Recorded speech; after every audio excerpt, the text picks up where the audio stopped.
Así que los que están en radio le damos el aplauso, le demos el aplauso. Y los que están en televisión les decimos Dios le bendiga. Dios le bendiga y son bienvenidos todos. Venga conmigo a la Biblia.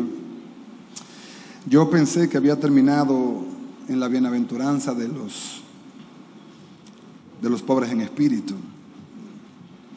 Y me di cuenta en esta semana que no. ¿Y por qué me di cuenta? Porque Dios, para usarnos, muchas veces tiene que inhabilitarnos. Nadie dijo amén. ¿Cómo es eso, pastor? Bueno, muchas veces Dios tiene que llevarnos a un nivel de reconocer nuestras limitantes, nuestras incapacidades, para que su poder sea suficiente en nosotros. Y hasta que no aprendamos eso, Dios no nos va a sacar de ahí, hasta que aprendamos la lección de Cristo dependencia. Amén. Si usted ha leído la Biblia, ha oído que un hombre llamado Saulo, promovido a otro nombre llamado Pablo, fue llevado al tercer cielo. Pablo tenía todos los dones del Espíritu activados. Tenía el don de milagros activado y dones de sanidad activado. Era un hombre de una autoridad en el Espíritu poderosa. Pero Pablo tenía un aguijón en su carne. La Biblia no dice específicamente qué es. Algunos dicen que Pablo le daba una migraña, otros dicen que Pablo tenía problemas, algunos hasta de epilepsia dicen que tenía. Yo, estudiando la Biblia, también creo que su aguijón era un tipo de alergia en los ojos, porque dice Pablo a los Gálatas que si los Gálatas amaban tanto a Pablo que querían por un momento dado darle sus ojos.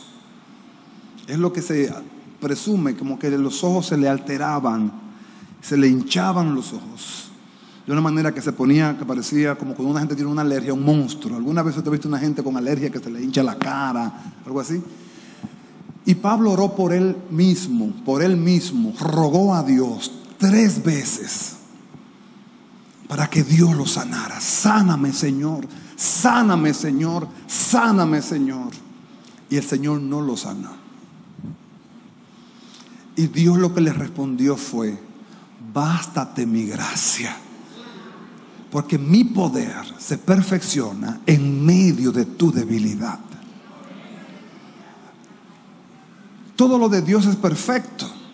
Dios es perfecto. Ahora, cuando Dios dice mi poder se perfecciona, es que nosotros aprendemos madurez en Dios en medio de las debilidades.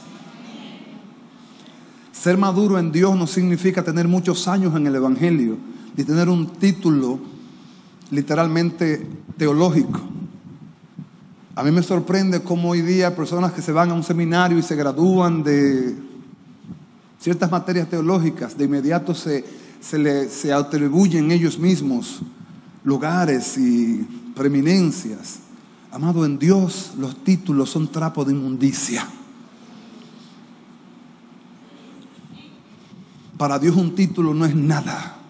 Yo hablo en el contexto espiritual. Para Dios lo único importante es que se reconozca que Él es Dios. Cuando hablo de lo terrenal, hablo de que un título en lo terrenal tiene un valor, pero en lo espiritual no sirve para nada. A Dios usted no le va a impresionar diciendo yo soy el licenciado fulano con una maestría en tal cosa, el ingeniero. A Dios no le impresiona nada de eso. Y usted lo va a ver en un minuto cuando estudiemos la palabra. El poder de Dios se perfecciona en la debilidad. Dios madura a su pueblo en medio de los procesos. Nadie crecería en fe si Dios no lo procesa. Y es más, Dios no usará a nadie que Él no procese también. O sea que si usted quiere que Dios lo use, prepárese para el proceso. Algunos me van a reprender, porque el evangelio que hoy día se vende en televisión y en radio es el evangelio de entra y cógelo. Ya Cristo pagó el precio. Eso es verdad. Cristo pagó el precio por mi salvación. Él derramó su sangre para que yo sea perdonado. Pero mi crecimiento espiritual en Él va a costar de mi sometimiento a Él. Y es donde muchos cristianos se han quedado en la orilla de simplemente decir soy salvo, voy para el cielo. Eso no es suficiente. ¿Por qué? Porque si Dios solamente quisiera salvarte, te salva, te mata y te lleva al cielo. Pero si Dios se reveló a tu vida, te perdonó y te limpió de tus pecados, te dejó en la tierra, algo quiere Dios contigo. Y ese algo va a depender de que tú mismo dispongas tu corazón para buscar qué quiere Dios conmigo. Cuando Dios se le revela a Pablo, usted dirá, pastor, no hemos abierto la Biblia. Sí, no la hemos abierto, no se preocupe. Vamos a abrir ahora. Porque hasta en eso somos religiosos. Que si no abrimos la Biblia no se está predicando. ¿Quién le dijo que no? Se está predicando hace rato. Cuando Dios se le revela a Pablo, Pablo iba muy enojado en contra de los cristianos a buscar a aquellos que caminaban con Cristo ocultamente, y de tal manera tenía enojo que iba dispuesto a tomarlo preso y hasta matarlo si fuera necesario. Pero en el camino se le reveló, le apareció Jesús. Y cuando lo tumba del animal, la Biblia no dice qué animal es, la gente dice que es del caballo. Cuando cae, el resplandor del cielo, dice la Biblia, más resplandeciente que la luz del sol. ¿Puede usted imaginarse eso? Cuando usted se vaya para su casa, mire por lo menos el sol un minuto, a ver si puede, porque es una gafa para que no se le dañe la retina. Más resplandeciente que la luz del sol, apareció una luz que tumbó a Pablo del animal que iba, y cae al suelo, y cae, dice la Biblia, ciego. No veía, pero sí oía. Y escuchó una voz que le decía, Saulo, Saulo, ¿por qué me persigues? Entendiendo nosotros algo bueno dentro de ese proceso. ¿Qué yo entiendo de ahí? Que el que persigue a la iglesia persigue a Cristo también. Y el que se mete con la iglesia se mete con Cristo también. Amén. Él defiende su iglesia. Y Jesús se le aparece a Pablo en una visión, y Pablo, cuando cae, se levanta medio chocado y pregunta, ¿quién eres, Señor? ¿Qué dice la Biblia? Jesús le dijo, yo soy Jesús. Primera pregunta, ¿quién eres, Señor? Yo soy Jesús. Lo primero que debe saber un cristiano es quién fue que lo llamó. A usted no lo llamó un hombre, ni lo llamó una religión, ni lo llamó un pastor. Usted lo llamó Jesús. Gloria a Dios por 30 que fueron llamados. Después de la primera pregunta, Pablo hizo la segunda y le preguntó, ¿qué quieres que yo haga?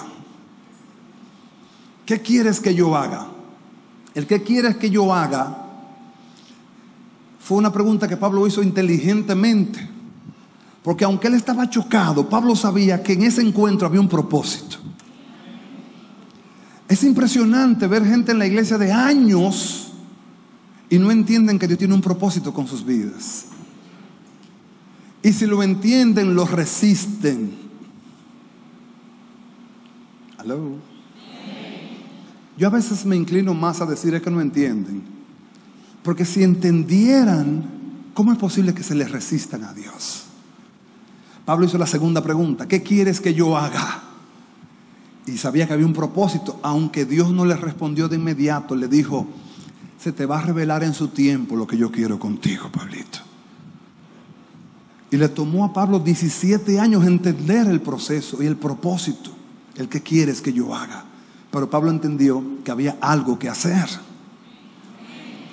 ¿Habrá algo que hacer? ¿Habrá algo que hacer? Oiga, para ser salvo solamente tengo que creer. Pero para crecer en Dios yo tengo que disponer. Crecer en Dios no es pasarme la vida entera yendo a una iglesia. Hay gente que ha pasado la vida entera en un banco y no ha salido del ABC todavía.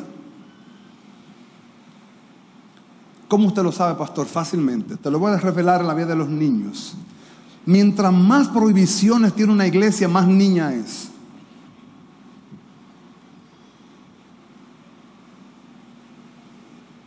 Mientras más prohibiciones tiene una iglesia, más niña es. Porque cuando usted está formando a sus hijos, usted a sus hijos le va diciendo, no haga esto, no haga aquello, no haga lo otro, no esto, no esto, no esto, no esto, ¿sí o no? Después que los niños crecen y se hacen grandes, ¿anda usted detrás de ellos diciéndoles no esto, no esto, no esto? ¿Por qué? ¿Por qué? Porque ya, o ya son adultos, ya ellos tienen capacidad de decidir. Así mismito es la iglesia. Mientras más niña es la iglesia, más detrás de ellos andan los pastores diciendo: cuidado si oye tal bachata,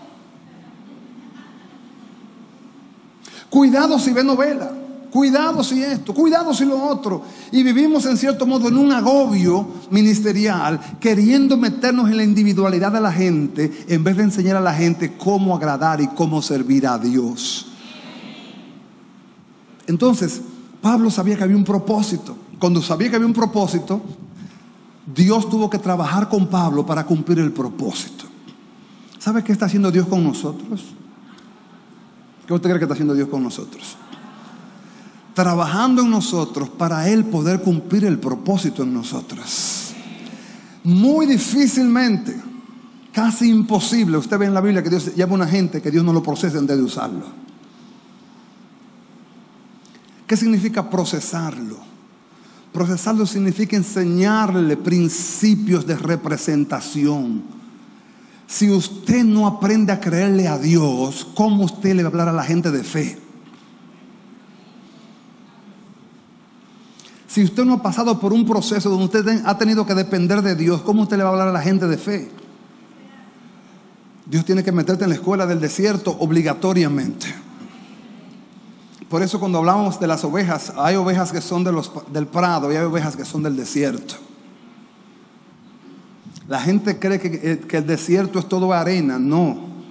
Desierto significa lugares inhabitados. Hay desiertos donde hay arbustos, donde hay árboles y son desiertos. La casa está desierta porque no hay nadie, ¿sí o no? Dios te mete en un proceso de desierto donde tú no tienes de quién agarrarte para que te agarres de Dios. ¿Será Dios malo? No, es que la única manera de Dios enseñarte dependencia es si hace eso. ¿Está acá conmigo? Entonces, la Biblia habla en el libro de Mateo. Venga conmigo, quizás, no le puedo decir que sí, podamos avanzar hoy en esto. Se oye un teléfono, por favor, apáguelo, póngalo en vibrador. Así no nos desconcentra. Mateo capítulo 5, versículo 1, dice, versículo 1 y 2: viendo la multitud, subió al monte y sentándose vinieron a él sus discípulos. Verso 2: y abriendo su boca les enseñaba diciendo, en el 3, bienaventurados, ¿quiénes? Los pobres en espíritu, porque de ellos es el reino. ¿De quién es el reino? De los pobres en espíritu es el reino de los cielos. El reino de los cielos no es una denominación. El reino de los cielos no es una parroquia. El reino de los cielos no es un concilio. El reino de los cielos es la vida del cielo. Cómo se vive en el cielo. El gobierno de Dios es el reino de Dios. Usted va a encontrar mucha gente que le hable del reino, pero a veces pensamos, ¿de cuál reino? Si en el reino de los cielos hay un solo rey, se llama Jesucristo, el Hijo de Dios. Porque en el reino no pueden haber dos reyes. Él es el único rey de gloria. Entonces el reino no es una doctrina, vamos a decir, como la santificación, la justificación. El reino es un estilo de vida. Pero Jesús empieza enseñando la bienaventuranza y dice que los pobres en espíritu heredarán el reino de Dios. ¿Qué es un pobre en espíritu? ¿Recuerda?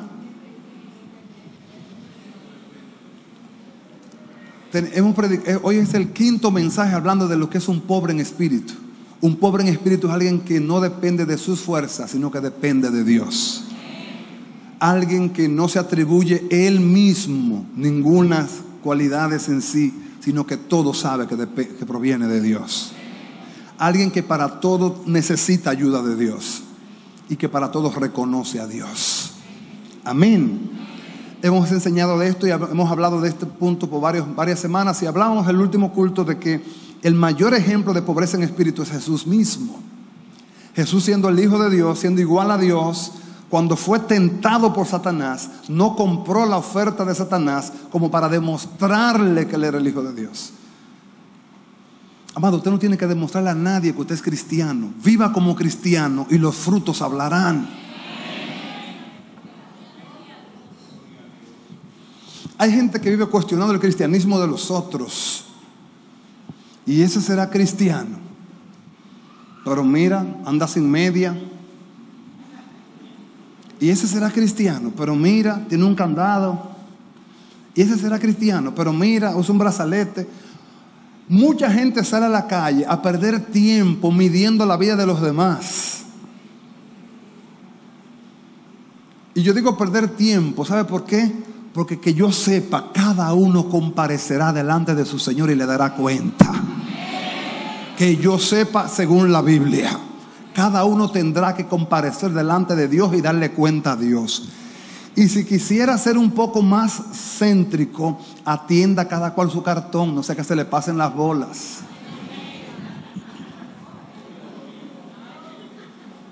Sí, porque llevando vida ajena, puede ser que usted se desenfoque de la suya.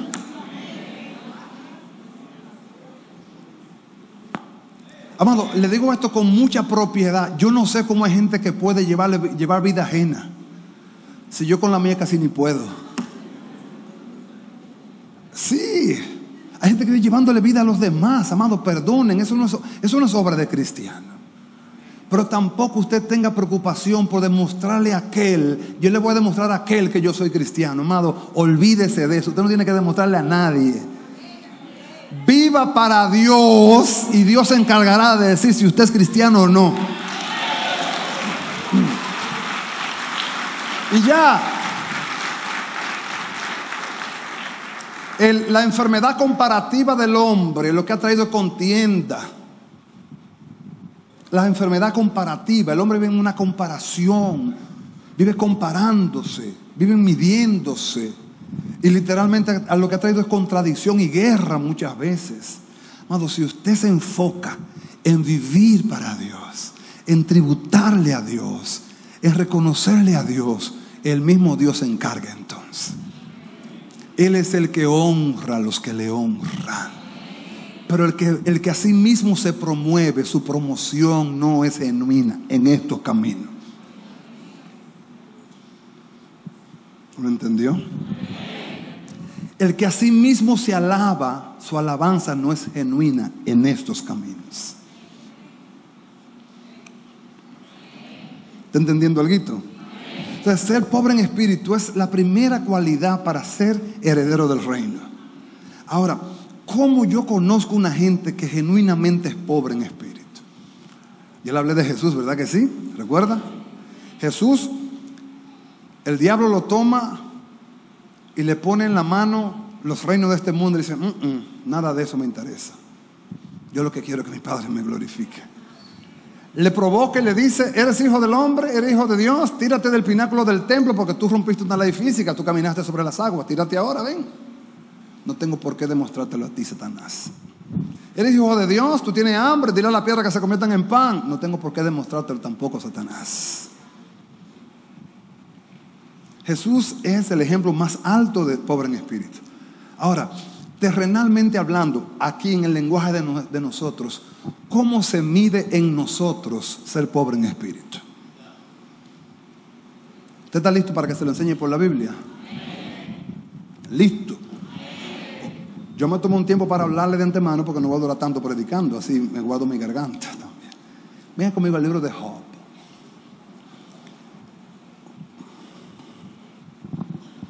Libro de Job, capítulo 1. ¿Está conmigo? Job, capítulo 1, versículo del 8 al 22. Dice la palabra del Señor. Si está conmigo me dice amén, iglesia. Dice, y Jehová dijo a Satanás, ¿no has considerado a mi siervo Job, que no hay otro como él en la tierra? ¿Quién está hablando aquí? Fíjate, Dios está hablando de Job, pero Job no hablaba de él. Dios hablaba de Job. Varón perfecto y recto, temeroso de Dios y apartado del mal. Respondiendo Satanás a Jehová le dijo, ¿acaso teme Job a Dios de balde? Qué tigueraje, ¿eh? O sea, Satanás le dice a Jehová, oh, añeña, si cualquiera te sirve. Tú le has dado de todo. Tú lo has bendecido con todo tipo de bienes. No le ha cercado alrededor de él y su casa y todo lo que tiene. Al trabajo de sus manos ha dado bendición, por tanto sus bienes han aumentado sobre la tierra. Pero extiende ahora tu mano y toca todo lo que tiene y verás si no blasfema contra ti en tu misma presencia. En otras palabras, en tu misma cara. En otras palabras, quítale a ver si te bendice. Recuerda lo que hablaba en la adoración hace unos minutitos, lo que hablaba de la adoración. ¿Dónde se conoce el genuino adorador? Cuando está en la aflicción. Ahí se conoce el genuino. El que no es genuino en medio de la aflicción corre. El genuino dice: me están pasando por el fuego, pero no me voy a quemar. Y dijo Jehová a Satanás: he aquí todo lo que tiene está en tu mano. Se lo entregó Dios en la mano de Satanás. Sobre él. Solamente no pondrás tu mano sobre él. Y salió Satanás delante de Jehová. Y en un día aconteció que sus hijos e hijas comían y bebían vino en casa de su hermano, el primogénito. ¿Comían y bebían qué? Yo me río. Me imagino que algunos religiosos quisieran arrancarle ese texto a la Biblia. 14. Y vino un mensajero de Job y le dijo: estaban arando los bueyes y las asnas, paciendo cerca de ellos, y acometieron los sabeos y las tomaron y mataron a los criados a filo de espada. Solamente escapé yo para darte la noticia. Aún estaba hablando cuando vino otro que dijo: fuego de Dios. ¿De dónde? ¿Fuego de dónde? O sea que no fue del diablo. ¿De dónde fue que vino el fuego? O sea que no todo lo que le pasa a un creyente es el diablo.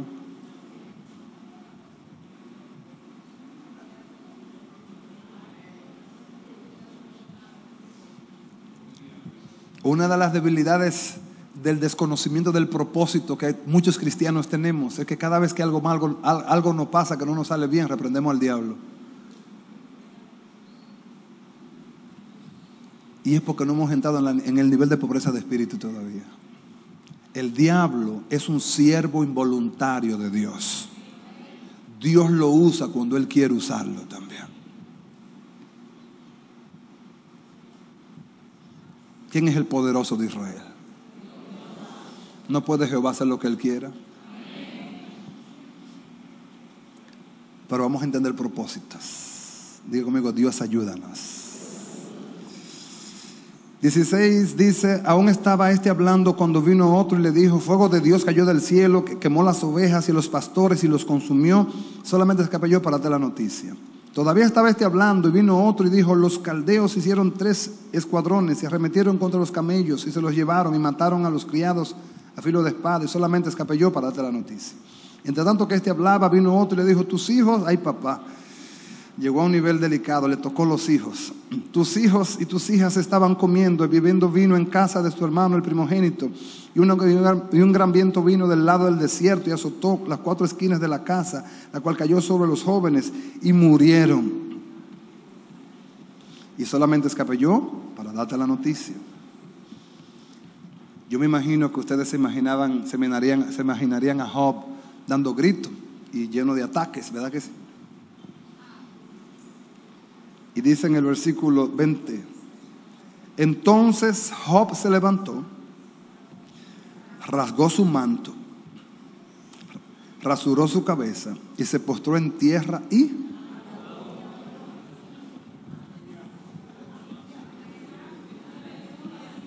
¿qué hizo Job?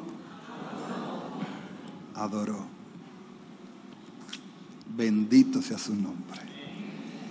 Y dijo: desnudo salí del vientre de mi madre, y desnudo volveré allá. Jehová dio, Jehová quitó. Sea el nombre de Jehová bendito. Ahora viene. Ahora que usted va a entender por qué el pobre cómo se mide un hombre pobre en espíritu, una mujer pobre en espíritu. 22, ahí está la palabra y dice: En todo esto no pecó Job, ni atribuyó a Dios despropósito alguno.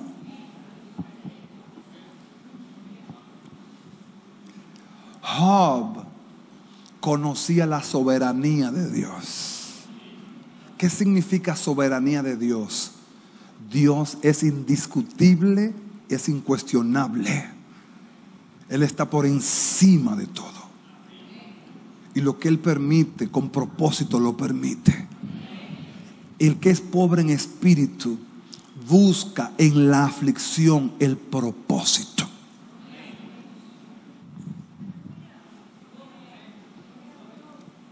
En la aflicción busca el propósito. ¿Qué quiere Dios enseñarnos? ¿Qué quiere Dios mostrarnos? ¿A quién levanta? No al diablo.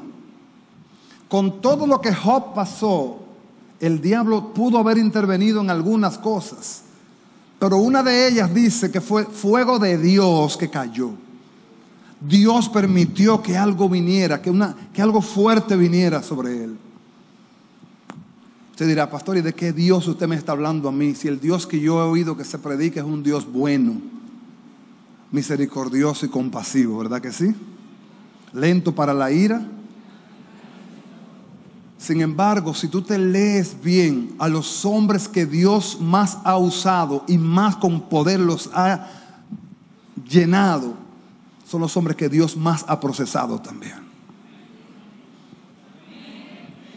Es que precisamente por eso, para poder Dios usarnos conforme a su diseño, tiene que desmontar el diseño adánico en nosotros.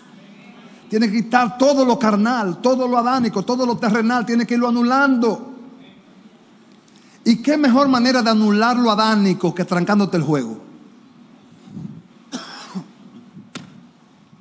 Te tranca el juego y tú reprendes al diablo. Reprende al diablo y tienes de correr. La sangre de Cristo tiene poder. Sí, tú reprendes al diablo y tienes que correr, y la sangre de Cristo tiene poder. Y Dios dice, no es el diablo, soy yo que te tranqué el juego. Porque es muy fácil ir al diablo a reprenderlo. Lo que no es fácil pararse delante de Jehová y decirle, tú diste, tú quitaste, sea tu nombre glorificado.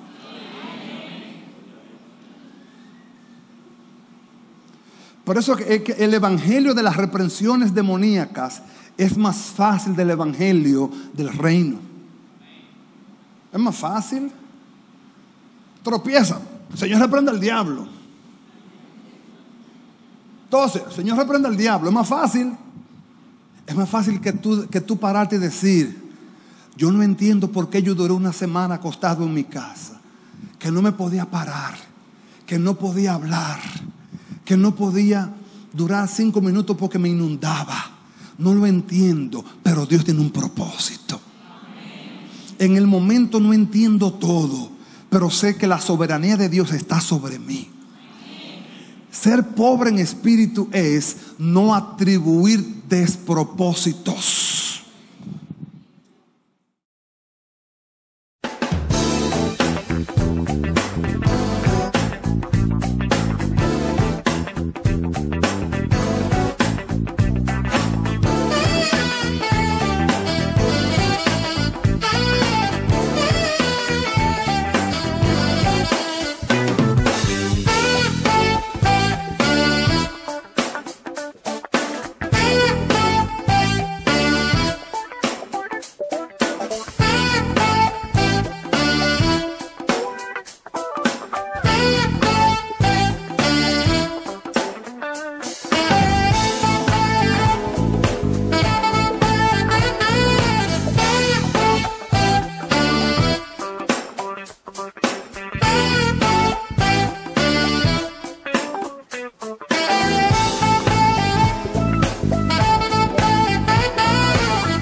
tener a Dios de enemigo es mucho peor que tener al diablo mismo de enemigo.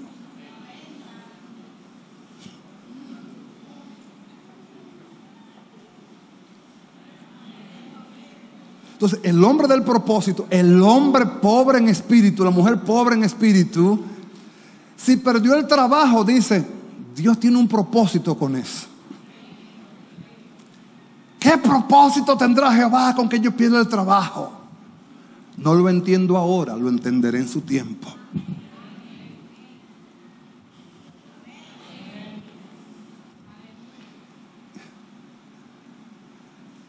Se rompió lo que se rompió, se dañó lo que se dañó, se afectó lo que se tuvo que afectar, se enfermó. La Biblia dice que en Job 33 que Dios habla aún en la enfermedad. Dios muchas veces tiene que trancarnos el juego en lo físico, no en lo espiritual, porque Dios es espíritu y Él siempre está abierto, pero Él tranca el juego en lo físico, para entonces hacerte ver a ti que tú no eres mucho ni eres lo que tú te crees.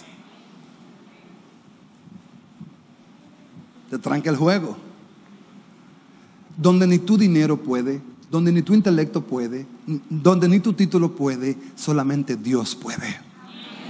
¿Y sabes lo que hace Dios? Lo hace para enseñarte Cristo dependencia. Por eso que los pobres en espíritu son tan pocos en las iglesias.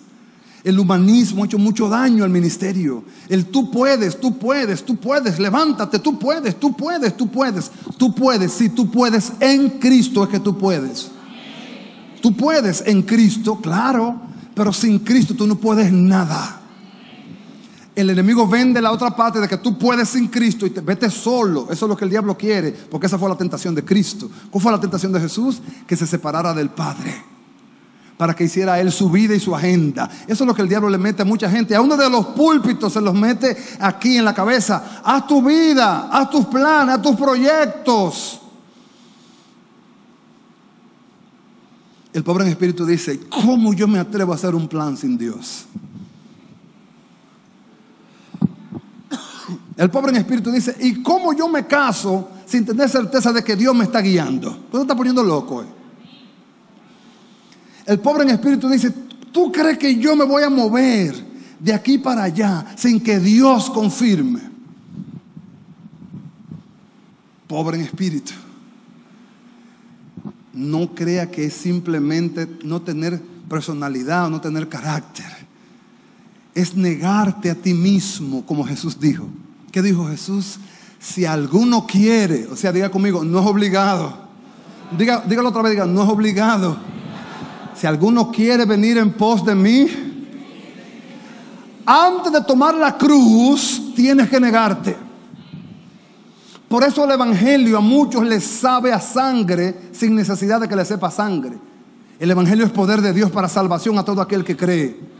Pero ¿sabe por qué a muchos les sabe a sangre? Porque quieren tomar la cruz sin antes negarse. Y el orden, diga conmigo, el orden es el orden. ¿Cuál es el orden? Si alguno quiere venir en pos de mí, niéguese a sí mismo y sígame. Tome su cruz cada día y sígame. Pero muchos hemos querido tomar la cruz sin negarnos. Y al tomar la cruz sin negarnos, la cruz tiene demasiada demanda. Y si no te niegas, no podrás cumplir con las exigencias de la cruz.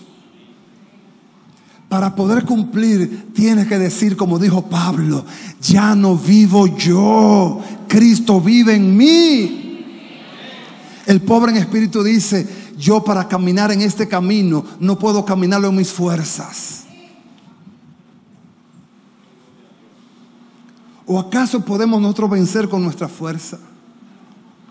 Si usted se lee el Salmo 127, David escribe ese salmo como un consejo a Salomón. Salomón era el hombre que tenía la autoridad de levantar el templo a Jehová, porque David no podía. Dios había rechazado a David. ¿Cuántos recuerdan?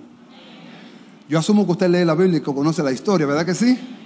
David quería levantarle el templo a Jehová, pero Dios le dijo, no, tus manos están muy ensangrentadas, tú no serás quien me levante el templo, será tu hijo Salomón.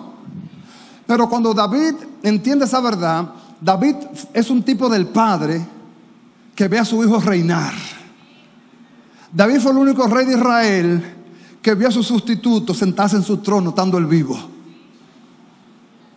Los reyes de Israel, para ver un sustituto, tenían que morir primero. David no murió. David vio a Salomón sentado en su trono.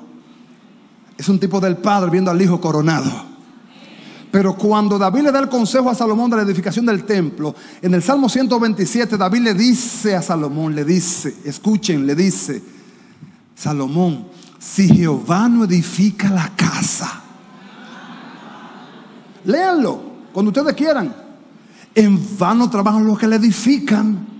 Salomón, si Jehová no cuida la ciudad, en vano vela la guardia.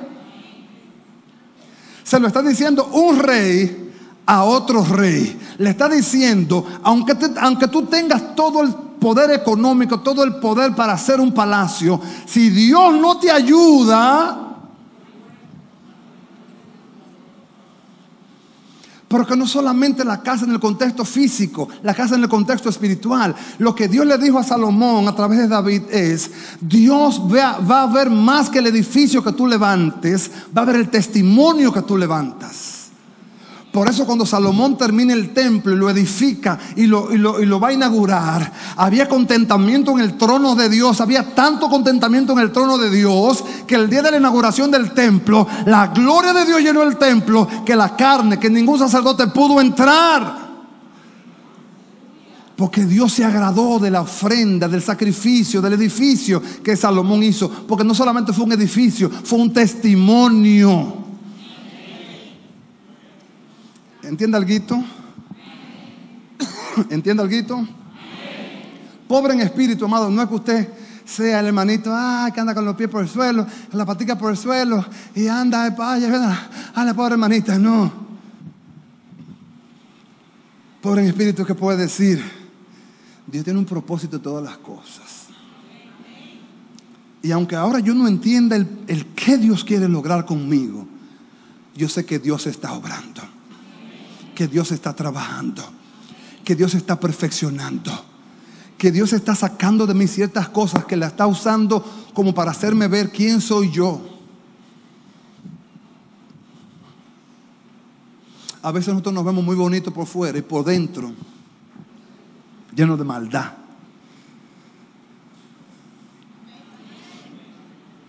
Una hermana de la iglesia, una hermana mayor, ya bastante avanzada en edad, ella guiaba su carro y un motorista se le atravesó de mala manera. Y cuando se le atravesó el motorista, ella abrió la boca y dijo: mire ese hijo de...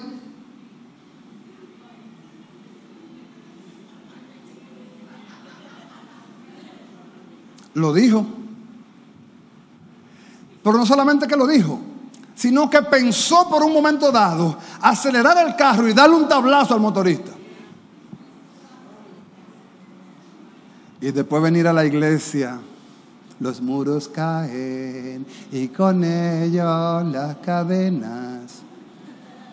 Qué linda, ¿eh? Aló. Dios permite situaciones para sacar de ti todo lo impuro. Dios permite limitantes para perfeccionar su poder en ti. Dios permite que el juego se tranque porque Él tiene la última ficha. Y hay que pedírsela a Él para hacer capicúa. Él tiene la última ficha. Este evangelio no lo quiere oír mucha gente. Esto no lo quiere oír mucha gente. No, queremos que nos digan todo lo contrario. Pastor, dime que yo estoy bien. Dime que yo soy vencedor y que estoy en victoria. Sí, eso es parte del mensaje. Tú estás bien y estás en victoria, pero a la vez eres podrida llaga de la cabeza a los pies. Y necesitas sanidad. Y a la vez necesitas que Dios trate con tu corazón. A la vez necesitas cada vez más decir: yo necesito más de Dios y menos de mí mismo. Porque cada vez que me miro a mí mismo, lo que veo es muerte. Lo que veo es maldad. Lo que veo es la realidad humana. Pedro caminó sobre las aguas. Con esto termino. Pedro caminó sobre las aguas, ¿sí o no? Pero Pedro caminó sobre la palabra, fue. Ven, Jesús le dijo, ven, él salió. ¿Cuándo empezó Pedro a hundirse?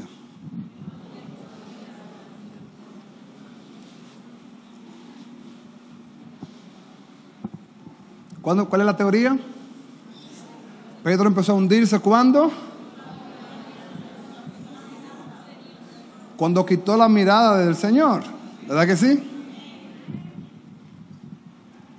Pero realmente Pedro empezó a hundirse cuando se dio cuenta de que él no caminaba sobre las aguas por él mismo. Que el secreto de él caminar sobre las aguas no estaba en él, era en Jesús. Así empezamos los cristianos a hundirnos. El secreto de tu matrimonio no está en ti porque eres la leona, la que sabe mucho. Ni está en ti porque tú eres el mandamá y el pato macho. Ni está en ti porque tú eres el que produce los cuartos. No.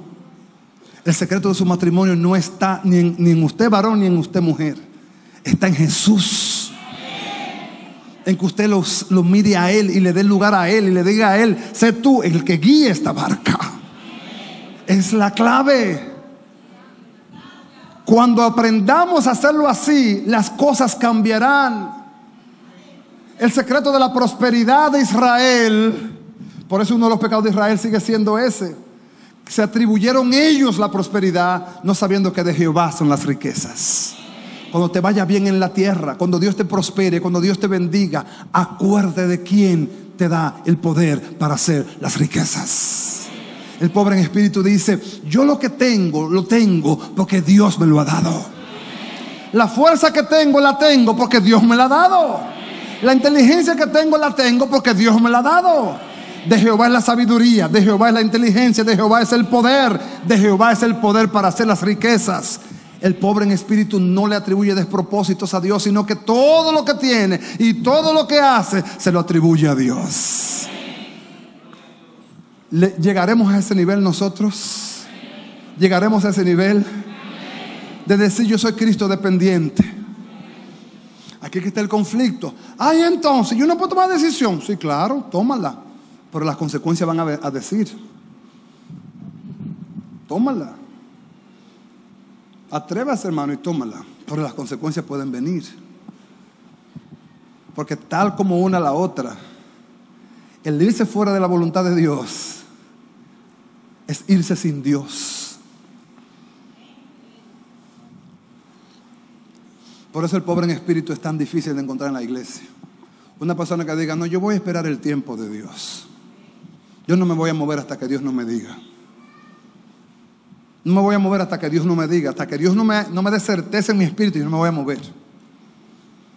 Pero es tan difícil encontrar gente así, que tú ves la gente tomando decisiones, haciendo y comprando y vendiendo y casándose y divorciándose y pariendo y cuántas vainas hacen en la vida, y después dicen: Dios bendice mi proyecto. Y Dios dice: ese es tu proyecto, no el mío.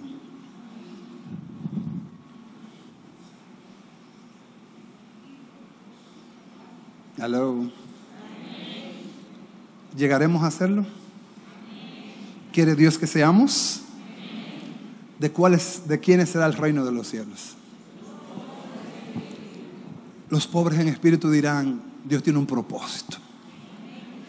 Dios me trajo aquí hoy porque tiene un propósito.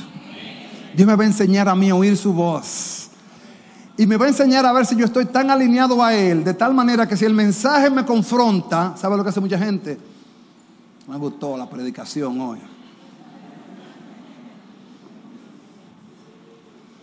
Es que la religión daña todo. La religión daña todo. Acuérdense, con esto termino ya, para que usted se vaya tranquilo a su casa. Los que se quieren ir. ¿Nadie se quiere ir? Los mentirosos no entran en el reino de los cielos.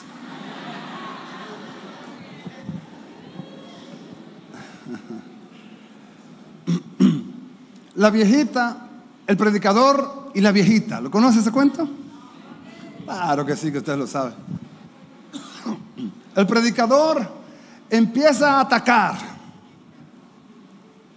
Y dice el predicador: y los idólatras no entrarán al reino de los cielos. Y la viejita decía: amén. Y los que juegan lotería no entrarán al reino de los cielos. La viejita decía, amén. Y los que se echan con varones no estarán en el reino de los cielos. La viejita decía, amén. Y todo lo que el predicador decía, la viejita decía, amén. Hasta que el predicador dijo, y los que fuman no van para el cielo. Dijo la viejita, dañó el mensaje.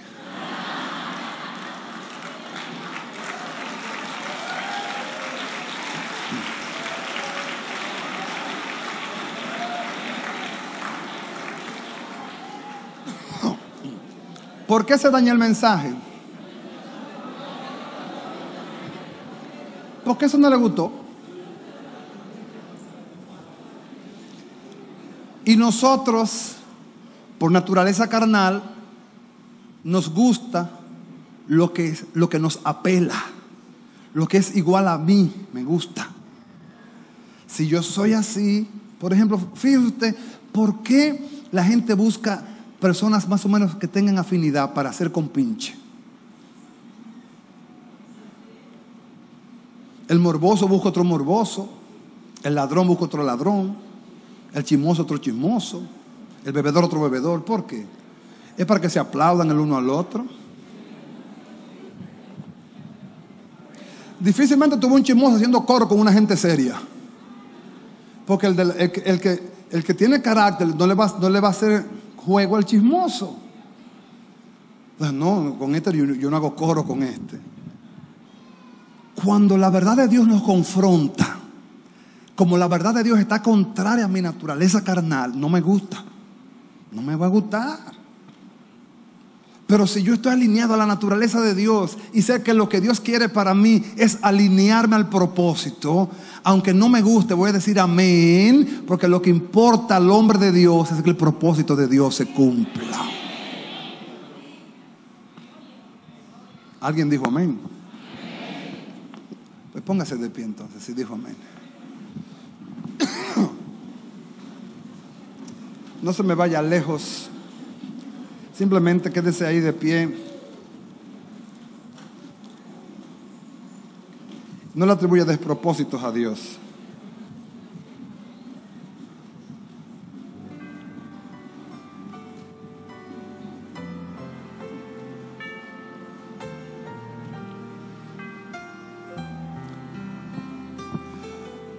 Yo no averiguo individualidad de nadie. Como pastor sufro de que mucha gente me ataca porque no visito mucho. ¿Y sabe por qué yo no visito? Porque yo creo que las visitas tienen que tener propósitos. Yo no puedo meterme en la casa de los hermanos. A veces los hermanos ven novelas, oyen bachata, tienen idolatría, adoran a María, adoran... Eso a mí... Yo visito ese propósito. Si yo tuviera que visitar la iglesia nuestra, duraría 3 años más o menos visitando una gente diaria. Pero no puedo. ¿Por qué yo le digo esto? Porque cualquier exposición que haya brotado por mi boca aquí y se parezca a su realidad, no crea que fue que yo me metí en su vida. El hombre del propósito dice, Dios a mí me habló. Yo no sé a ti, pero a mí Dios me habló clarito. Yo entendí que en nada, para nada debo atribuir despropósitos. Que en esto que se llama malo momentáneamente, Dios tiene un propósito. Que si yo tengo un conflicto con mi hermano y Dios lo permitió para revelar cuál de los dos tiene un nivel de madurez para pedir perdón más rápido. Si tengo un conflicto con mi esposa, que es la que duerme conmigo, mi compañera, si algo entre ella y yo tenemos, Dios lo permitió para ver cuál de los dos puede medir o tener la capacidad de ir y decir, perdóname. Entre dos personas en conflicto, la madurez se mide por el primero que avanza a pedir perdón. Dios lo permitió para que sea evidente lo que hay en el corazón. Yo pedir perdón, brotó el orgullo y la soberbia. Pero tú estás loco. Yo a él. ¡Ja! Y Dios dice, te estoy pasando por el fuego. te estoy pasando por el fuego para que brote lo que hay en ti. Y cuando tú entiendas eso, te darás cuenta de que nada de lo que está pasando es de propósito. Hay propósito. Jehová dio, sea el nombre de Jehová. Hay aflicción. Hay aflicción. No hay un peso. No hay un peso. No hay trabajo. No hay trabajo. Y Dios dice, te estoy pasando por el fueguito. A ver si tú adoras ahora sin trabajo. A ver si tú adoras ahora sin motor o sin bicicleta. A ver si adora ahora en la enfermedad. A ver si adora, a ver si abre tu boca en medio de la enfermedad. A ver si tú puedes abrir la boca y decir, bendice alma mía al Señor.